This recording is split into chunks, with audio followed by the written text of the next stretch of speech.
शर्मा और हमारे special programme में आपका स्वागत है।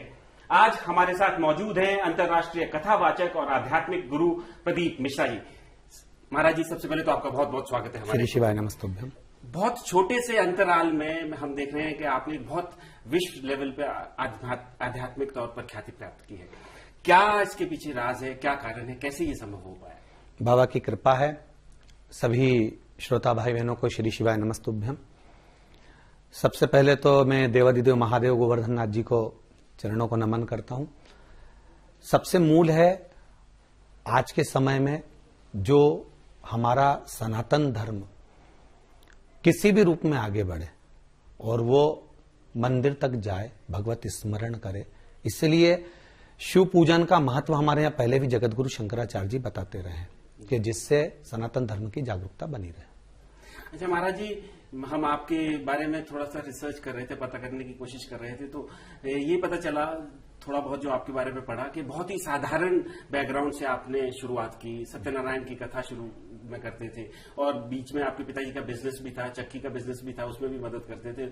तो बहुत जो साधारण शुरुआत आपकी, उससे लेकर इस मुकाम तक जो पहुंचे, उस यात्रा के बारे में हमें थोड़ा सा कुछ बताइए। शुरुआत तो स्कूल पढ़ते थे, कॉलेज पढ़ते थे, उस समय पर गीताबाई पाराशर, गोपी किशन जी चांडक के यहाँ पहली श्रीमद् भागवत कथा करवाई है। फिर वहां से जो कथा की शुरुआत हुई, फिर अग्रवाल महिला मंडल ने कथा करवाई। जब से कथाओं का क्रम चालू हुआ और वो कथा 1999 को पहली कथा बाची थी। उसके बाद में वो कथा चलते चलते यहां तक। पिताजी की आर्थिक स्थिति इतनी नहीं थी। पापा के जितने भाई थे उनकी स्थिति अच्छी थी क्योंकि सब सर्विस में थे।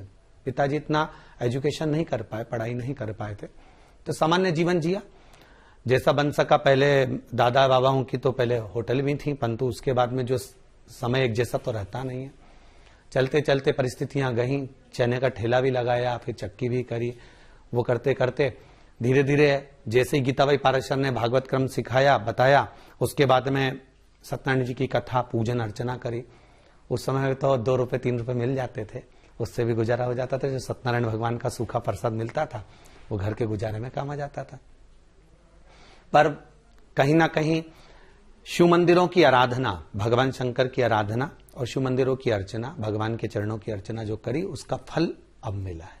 कोरोना काल में हमने देखा कि आपका एकदम जिसको कहते हैं बूम आया, एकदम आपके जो आपको फॉलो करने वाले लोग हैं, आपके चाहने वाले लोग जो हैं, जो भक्त लोग हैं, उनकी संख्या में भी भारी बढ़ोतरी एकदम देखने को मिली। तो कोरोना काल में क्योंकि लोग सब उस समय लॉकडाउन की वजह से घरों में अंदर थे, तो क्या आध्यात्म की तरफ उस समय थोड़ा रुझान ज्यादा था, इस वजह से ये हो? कोरोना काल के अंतर्गत जहां पर डॉक्टर अपना कार्य कर रहे थे, प्रशासन अपना कार्य कर रही थी और जो जनमानस था वो धार्मिक आयोजन कर कर किसी भी तरह से लोगों को हेल्प कर रहा था। ऐसा नहीं कि कोई ने नहीं करा, प्रत्येक घर से सभी धर्म के लोग लगे थे, कोई एक धर्म नहीं। उस समय पर जब व्यक्ति का हृदय टूट चुका था कि अब क्या होगा आगे, उस समय पर लोगों के हृदय में शिव भक्ति का एक जज्बा जागृत करना या भगवान के प्रति विश्वास जागृत करना, वो क्रम प्रारंभ करा और कथा के माध्यम से उनके भीतर ये हो गया कि मृत्युंजय भगवान शंकर आपको साथ लेगा, आपको चिंता करने की जरूरत नहीं है। तो महाराज जी, एक बार आपकी कथा यहाँ पे हो रही थी इसी स्थान पर जहां हम बैठे हुए हैं, तो पूरा भोपाल इंदौर हाईवे जाम हो गया। ऐसा कभी पहले सुनने में नहीं देखा था। राजनीति भी हुई, तो मतलब धर्म का जो है, धर्म में राजनीति भी घुस रही है या राजनीति में धर्म का भी इस्तेमाल हो रहा है, ऐसा हमने देखा। नहीं, यहाँ कुबेरेश्वर धाम में जो हुआ उस समय पर अंदाजा ना प्रशासन को था ना हमको था कि इतने लोग पहुंच जाएंगे। ये तो भक्तों का सैलाब था जो कोरोना महामारी के बाद में एकदम आना था। राजनीति में धर्म या धर्म में राजनीति, ये तो शुरू से चली आ रही है। राजा जनक जी के समय में, दशरथ जी के समय में ऐसा नहीं है कि राज सिंहासन पर जो बैठते थे, शिवाजी हुए, महाराणा प्रताप हुए, जो सिंहासन पर बैठे हैं, उन्होंने धर्म गुरुओं से राय भी ली और उन्होंने धर्म गुरुओं ने उनको मार्गदर्शन भी करा। तो तो ये सब चीजें तो एक बराबर के पहलू पर चलती है। नहीं महाराज जी, जैसे आज आपकी ख्याति है, जैसे आपको आज फॉलो कर रहे हैं, तो हमने ये देखा कि चाहे वो सत्ताधारी दल हो या ऑपोजिशन के लोग हों, वो सभी लोग आपके राइट डायरेक्शन में रहना चाहते हैं, सही दिशा में आपके साथ रहना चाहते हैं, क्योंकि उनको ऐसा लगता है कि भाई आपकी साथ सही दिशा में खड़े होंगे तो उनको कुछ फायदा राजनीतिक तौर पर हो सकता है। क्योंकि जो वाकई की हम बात कर रहे हैं उसमें भी हमने देखा कि ऑपोजिशन वालों ने भी सवाल उठाया कि भाई क्यों नहीं हो पा रहा है, और भारतीय जनता पार्टी की जो सत्तारूढ़ दल है उन्होंने तो मुख्यमंत्री को, सीनियर लीडर ने एक चिट्ठी तक लिखी कि भाई ये क्या कारण है कि यहाँ पे इज्तिमा का आयोजन हो जाता है लेकिन इतनी कथा का नहीं हो पा रहा है। हो जाता है, हो सकता है कि प्रशासन को इस चीज का अंदाजा नहीं था ना कि इतना बड़ा आयोजन हो जाएगा, पर मेरे दृष्टि में तो कोई विपक्ष पार्टी या पक्ष पार्टी नहीं, पर इतना जरूर है कि सब शिव के भक्त हैं, और उस समय पर जो करा उन लोगों ने वो शिव भक्तों के लिए बोला और शिव भक्तों के लिए आगे आकर किया। अच्छा, बीच में अभी कुछ ही दिनों पहले एक आपका बयान भी आया था, उसमें एक कंट्रोवर्सी हो गई थी। एक तमिल टीएमसी की सांसद हैं महुआ मोइत्रा, उन्होंने कहा कि वो काली मां को विस्की का गिलास हाथ में लेते हुए देखती हैं। तो उसके बाद आपका जो बयान आया उसको लेकर भी लोगों ने अलग अलग तरह की प्रतिक्रियाएं दी। लेकिन क्या महाराज जी ये सही नहीं है कि भाई हिंदुस्तान में बहुत सारे मंदिर ऐसे हैं जहां पे भैरवनाथ को शराब चढ़ती है और काली माता को भी शराब का सेवन करते हुए दिखाया गया है, चाहे वो कामाख्या मंदिर हो या और भी कोई मंदिर हो, तो महुआ मोइत्रा कहां तक गलत थी? पहली बात तो किसी भी धर्म के अंतर्गत, हमारे बहुत धर्म है, सभी धर्मों के लिए कहूंगा कि किसी भी धर्म के ऊपर उंगली उठाना या किसी भी धर्म के लिए देवताओं का अपमान करना, ये श्रेष्ठता नहीं है। जिस मंदिर में जो हो रहा है, जैसे भैरव जी का आपने कहा कि भैरव जी को मदिरा चढ़ती है, वहां का जो रूल है उसके अनुसार वहां हो रहा है। बाकी के भैरव मंदिर में तो मदिरा नहीं चढ़ती ना, उसी मंदिर में चढ़ती है। या आपने कामाख्या का कहा या जिस देवी का कहा, उस मंदिर में होता होगा, मैंने तो अपनी आंखों से नहीं देखा, पर इतना जरूर है कि मंदिर में चढ़ती होगी, पर देवी को या काली को या देवता को कहीं हाथ में गिलास लेकर पीते हुए रोड पर तो नहीं देखा होगा। मूल चीज वह भी तो है ना। आप फिल्मांकन में रोड पर दिखा रहे हो देवताओं को पीते हुए, तो ये कहां की सहजता है? आप खुद अपने कमरे में बैठकर कुछ भी कर रहे हो, चौराहे पर जाकर करोगे तो लोग थोड़ा बहुत तो ध्यान रखेंगे कि राम प्रसाद ऐसा कर रहा है या हरिकिशन ऐसा कर रहा है। कमरे में आप कुछ कर रहे हैं वो आपका एक पर्सनल मैटर है। मंदिर में भगवान को कुछ चढ़ रहा है, ये भगवान का और भक्तों का भाव है, परंतु बाहर रोड पर आप कर रहे हो तो ये तो देवताओं का अपमान है या सनातन धर्म का अपमान है। अच्छा महाराज जी, वैसे तो जैसे कुछ एक समुदाय ऐसे भी हैं जो अपने विशेष उनके कार्यक्रम होते हैं उस समय चरणामृत में भी मदिरा वगैरह देते हैं काली के जब वो होता है, लेकिन जैसे आपने कहा कि ये व्यक्तिगत मामला है और अंदर होना चाहिए, बाहर अपमान हो सकता है।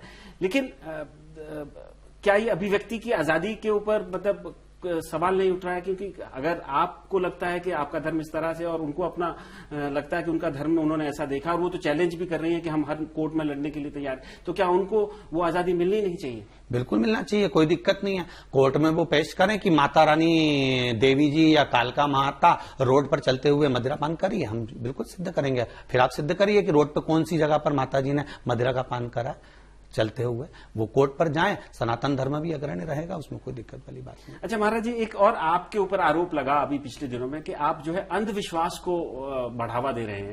भाई बोर्ड के एग्जाम से पहले आपने कहा कि कुछ बेलपत्र में शहद लगा लीजिए और उसको शिवलिंग पे चिपका दीजिए, तो जो बच्चा जो है जिसने कभी नहीं अभी पूरे साल भर पढ़ाई नहीं की है वो उस सब्जेक्ट में पास हो जाएगा। इन चीजों के लिए प्रश्न या सवाल या क्वेश्चन मार्क वो उठाते हैं जो शिव महापुराण को नहीं पढ़े।